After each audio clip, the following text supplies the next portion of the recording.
stay awake for too long. Don't go to bed. I'll make a cup of coffee for your head. I'll get you up and going out of bed.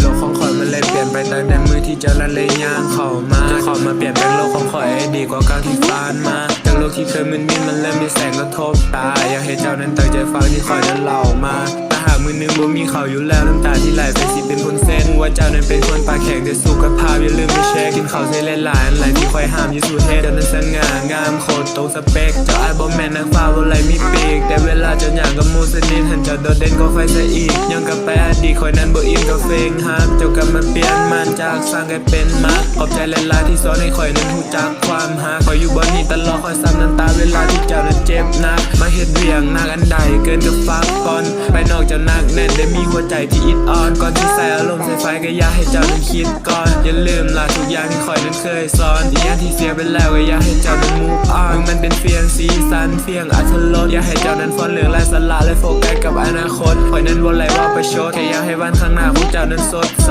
ขอให้มีแต่หมู่จริงหมู่กินหันตัดถิ่มไปขอแต่สิ่งดีๆมีคนที่ฮักคอยเข้าใจ